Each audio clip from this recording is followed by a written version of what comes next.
Welcome to this part 7 lecture. In this lecture, we will take the difference between terrorism, insurgency and insurrection.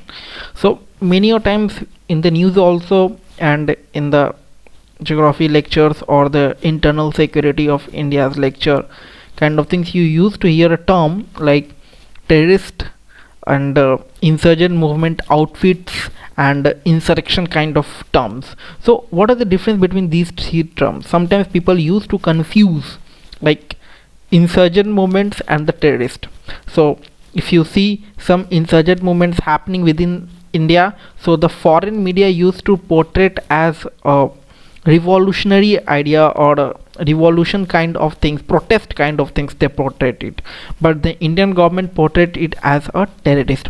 So what makes something as a terrorism, what makes something as an insurgent, and what something make as an insurrection?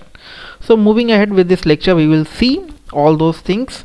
So this is the part 7, and please like and subscribe. This is a new channel, so I need your support. So what are the features of the terrorism? So basically terrorism has a perception of attacking the government officials, and they further attacks government as well as the civilians. Note one more important things, that they attack both things, that the civilians also and the government security forces also, and their main aim is to target to make a famous globally, like everybody should recognize. So they used to do that kind of terror attack that will get a lots of attention. Okay, that is lots of attention. So the terrorism does not attempt to challenge government forces directly, but act to change perception as to the effectiveness or legitimacy of the government itself. They would prefer to carry out covert attack against the security forces, and their attacks are not limited only to the security forces but also civilians. Okay, so that is the main part. So if you see earlier the attacks done by the terrorists from the Pakistan side, it was like they were planting bombs in the different cities, and as per that the civilians were attacked. So what happened, India used to collect all the evidence that it has been done from the Pakistan side, and these evidence then used to be sent to the globally, and ultimately India was able to prove that these terrorism act has been carried by the people of Pakistan. Okay, so this made international pressure on the Pakistan. So what happened, Pakistan shifted to attacking civilians to the military ones. So after that we have seen the Pulwama attack and all. So what happens when attacks on the military happens, it gain less sympathy globally.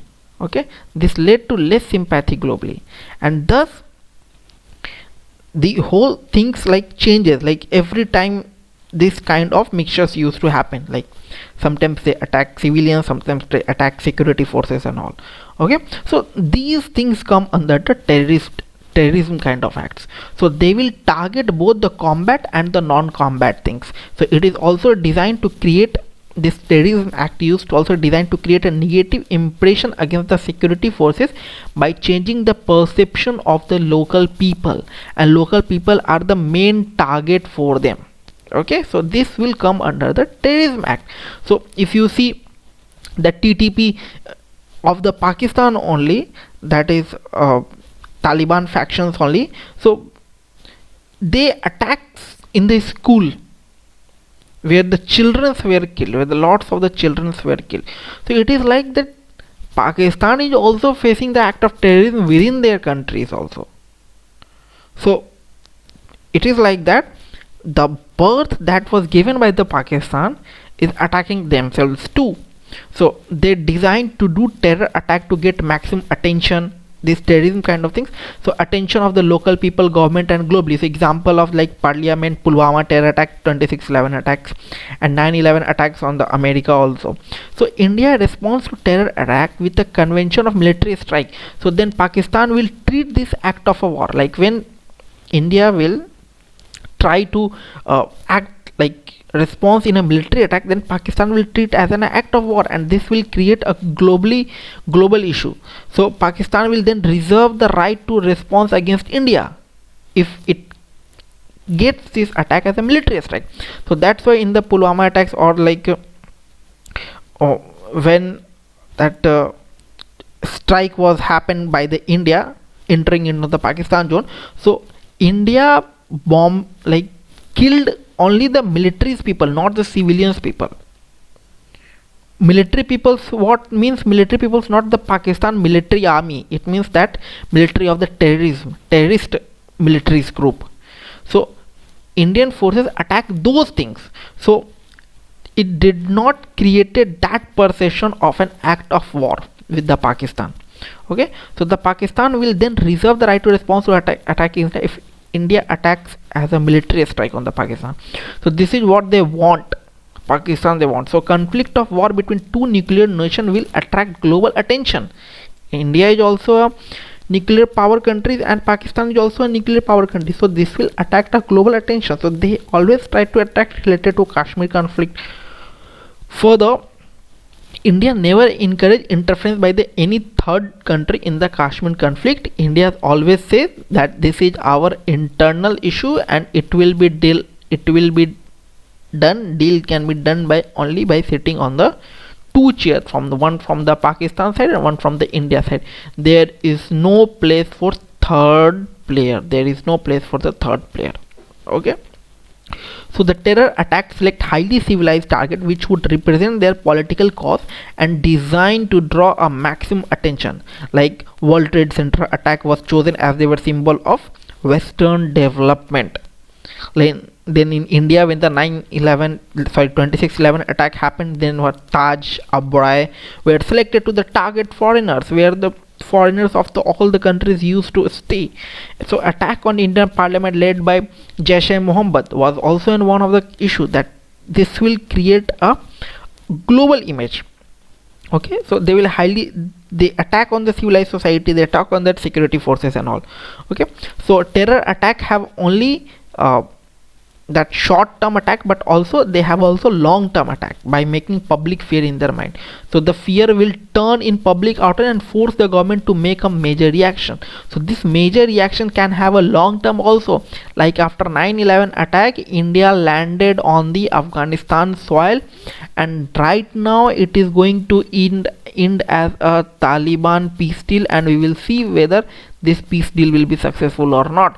And now American troops are back, like reverting back from this land, because America has also spent lots on that land. So long term attack is the main focus of the terror attack, to submerge or weaken the target country. So what happened when the long term attacks happen? So economically that country is spending a lot, and this will weaken the target country. So it generally does not see control any terrain, but they do not have a permanent place. Like it is like they don't want complete control on any land. It's just like they want to continue these things, so that whatever the target country will be there, so that they will weaken it, and they will choose one objective, like we have to achieve this, but this is only a kind of reason for them. Okay, so it is like that only, because let us suppose terrorism, like those people Afghanistan are wanting what they want, Kashmir. Let us suppose India gave. After that they will want whole land. So it is like that. It will not stop. They have a contribution. They have a whole team working at it, because this is the survival for them, and this is an act for them. This is the terrorism. Like they always want disturbance so that their livelihood will be continued. Okay, and further they have aims, like sometimes they have to stay they have to maintain Islamic state kind of thing. They have agendas like this, and where they won't leave even civilians also, and neither military force nor civilians they will left. Okay, so the terror groups are mostly, in the case of mobiles, the mobile means movable from one place to another. They generally don't have a fixed place. Otherwise, if they have a fixed place, if they have a fixed home address kind of things, then they will be attacked by any country. Like if they attacked on particular land, they know their address, they will go there on their homeland and they will bombard on that place. Okay, so it is like that. They generally don't have a fixed place, fixed camps. Okay, so exception for this is ISIS. They wanted to establish a caliphate, and for this they started to occupy territory of Syria and Iraq, like Muslim ruler kind of things they want. Okay, so the terrorist outfits are not bound by any limitations such as international laws, moral constraints, empathy towards weaker sections, ethicality, etc. So they don't have any limitations. They don't worry about any international law. They don't worry about empathy, sympathy kind of things. They even don't think this is a children or what. If they want to kill it, they will kill it. Okay, that is something called terrorism. Okay, so they will not hesitate in targeting innocent civilians, women, children. So they have they even employ people as suicide bombers. Okay, so the main thing that you have to know that they can have a short-term impact, they can have a long-term impact. Further, they can even attack civilians, they can even attack that security forces, and they does not attempt to challenge government forces directly, but they act as a perception, like they will hide, then they will attack, or different kind of a strategy will be there planted for that. Okay, and the third most important thing, that a terrorism kind of acts want attention. Okay, they want attention globally. So that is the features of, you can explain as a terrorism. Now we will move ahead the insurgency. What do you understand by insurgency? So lots of insurgency movements have been happened in India.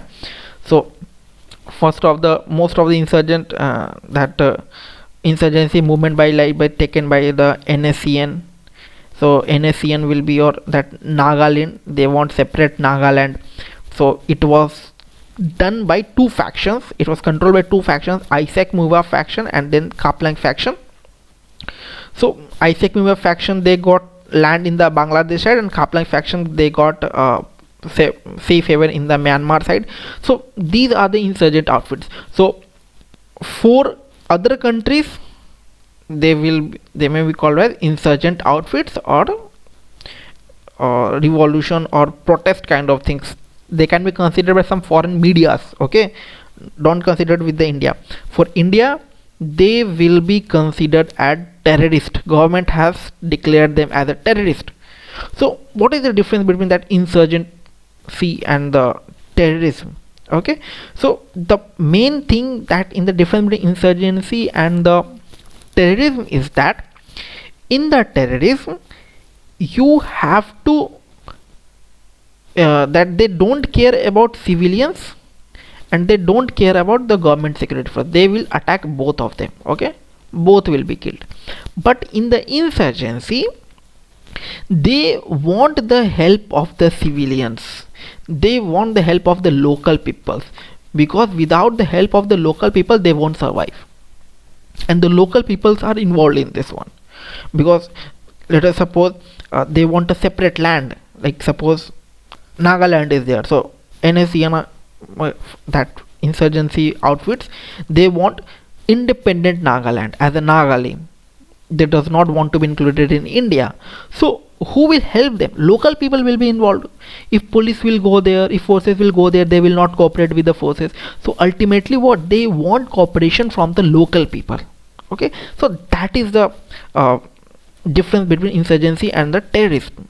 That in the insurgency they want help from the civilians. They won't attack civilians at any cost, and if any civilians is helping the security forces, then there is another chance they will kill them. But the main motive that they won't kill the civilians, and they will attack on the security forces. They will challenge the government that we don't want to be a part of you, and they want the liberation kind of things. That is the something called, that is the difference between terrorism and the insurgency. Okay, so it is an armed rebellion against the elected government, and their main objective is to overthrow the legitimate government and capture through the political power.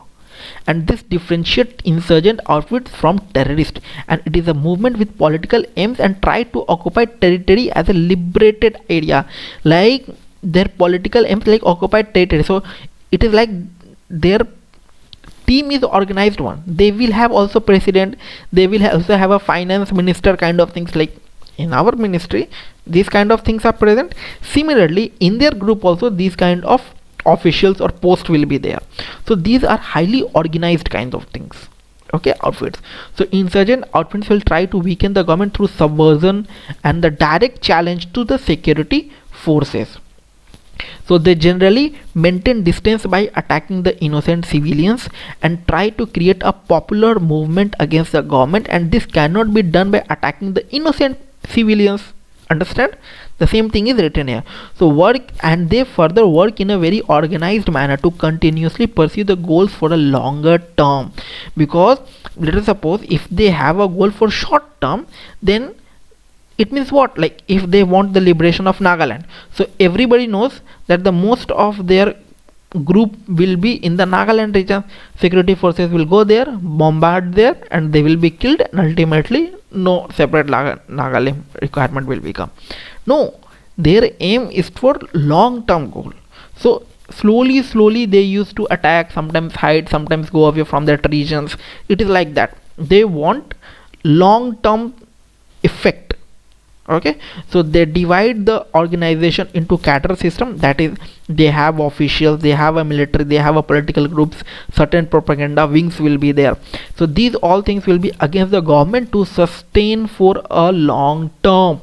Okay, it is not like that they want 1 or 2 days war or 1 month 2 month war. It will be run for decades, long decades. So where terrorist outfit seeks for immediate result, that is the main difference between the insurgency and the terrorism. Insurgency always want long term effect, where the terrorism want immediate result. Okay, the terrorism want immediate result. So it tries to that insurgency that try to replicate the state machinery. Like if the state have a prime minister, we will have a separate prime minister. If state has a president, I will have a separate president, and I will have a separate chief minister. It means what? They are trying to prove that we won't follow your rules, and we will have our own rules. We will have our own prime minister, we will have our own president, we will have our own constitution. We won't follow your constitution. That's what they want to prove, and thus they are able to make them a long term effect. So an insurgent groups plan to establish the future government, so as a result organization follow the hierarchical government. So they have a position of prime minister, president, cabinet ministers and all. So they even represent themselves as the government in exile. So such as like NSCN, as I've said, NSCN, ISEC Muva faction, Kaplang faction. I have made a video lecture on this also, you can go through it. ULFA, United Liberation Frontier of Assam, where they want a liberation of Assam regions, and they have a foreign minister, defense minister to replicate this state machinery. It is also done to impress for the local people. They want to impress the local people that see, I am there for you, I am helping you, I will give you money, go against with the Indian government. These kind of thoughts will be considered under the insurgency. So they look to legitimacy from the two sources. They want help, like sympathy from the international community and the local population. They are bound by the international laws, bound by normal of ethics and morality, and resist from carrying out irregular intervals of violence.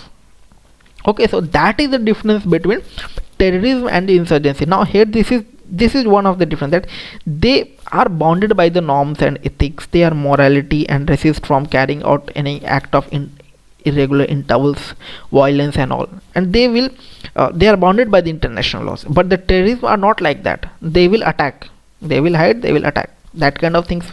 That is the difference between terrorism and insurgency. So they are very good in communication, spreading their propaganda to brainwash the local people and radicalize them. So they deliberately, that is intentionally, highlight the failure of the government. See, mainland India is not bothering about the chicken eggs of India or the northeast part of India. That's what they want to do. They want to prove that the mainland government is not bothering about the northeast part of the India, but it is not like that. Yes, earlier the government ignored the northeast part of our country, but at that time our Indian economy was also not good.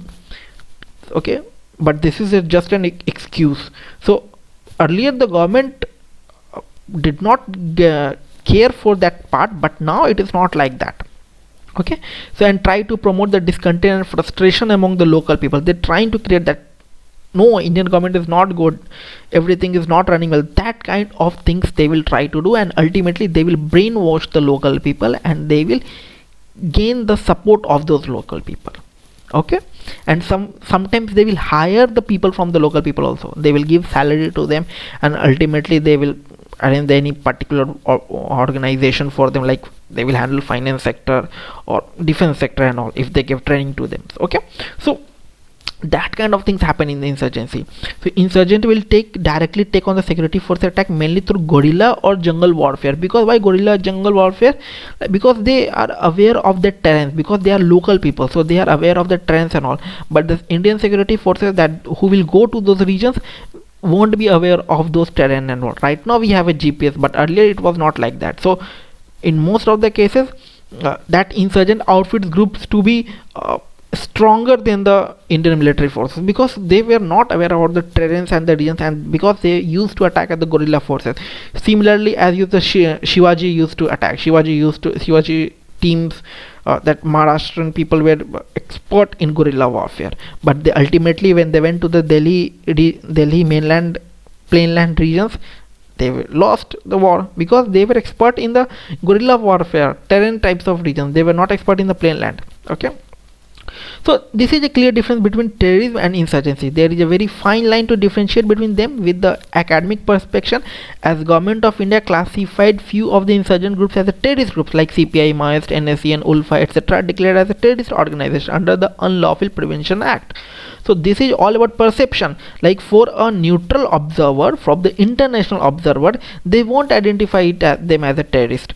So but for the Indian government, they have been identified as a terrorist groups under the Unlawful Prevention Act. So for a neutral observer, we can identify the difference between terrorist and the insurgency. So for the outsider, they will consider it as an insurgent outfit, but for the Indian government, they are terrorist organization. So thus foreign media portray does not label them as act of terrorism. So depending on the level of brutality and kind of security force attacks, Indian government label them as an insurgent outfit or a terror attack. Okay, now what is insurrection? You understand terrorism, you understand insurgency, and now insurrection. Insurrection is like just a movement kind of things. Okay, protest kind of things, that will come under the insurrection. So it displays it displays the disobedience for those who are existing authority. It is not like they are going against authority, it is saying that we will not obey your authority, you are doing wrong, you have to implement these kind of things, or the policy of your ex policy is not good for us. So that kind of disobedience can be used to be done, that will be counted under what? That will be counted under insurrection. So we witnessed an organized opposition to wrest control from the existing authority, that kind of things will come under insurrection. Insurrection movement can be completely non-violent or violent also opposition within the government. It can also be peaceful protest, like through the Anna Hazare and all, for the Lokpal bill, to change the behavior of the government, like for the corruption and all. So for that Anna Hazare you have done Lokpal that have done the fasting. So insurrection can also include non-violent resistance such as civil disobedience movement, non-cooperation movement, that those things that were done before the independence. So these kind of things will be counted under insurrection. Okay, but see, here is also one perception will come, like for us the civil disobedience movement or non-cooperation movement kind of things will be counted under insurrection, but for the Britishers, if any violence happened at the time, they will count it as an act of terrorism or insurgency. Okay, so it is just a perception kind of things, in what perception you are taking it. Okay, so in the same manner, insurrection, like for us it is insurrection, like we won't follow non-violent resistance kind of things, like we have disobedience with the existing authority. If there is some disobedience with the existing authority, that will come under insurrection. Okay, take it just as a simple as it is. Okay, so it can also turn into violence, like 1979 Iranian revolution, as protesters managed to overthrow the Shah Iran through a violent protest and establish Iran as an Islamic nation.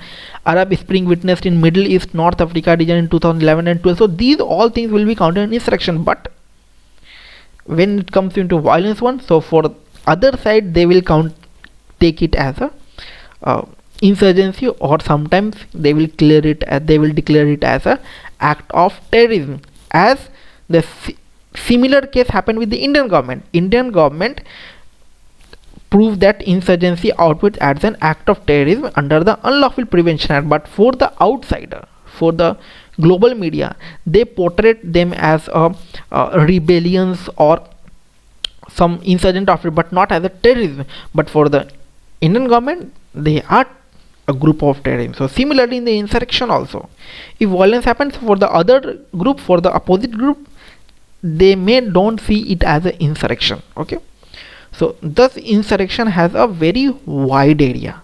Okay, we can't clearly define it in a simple line.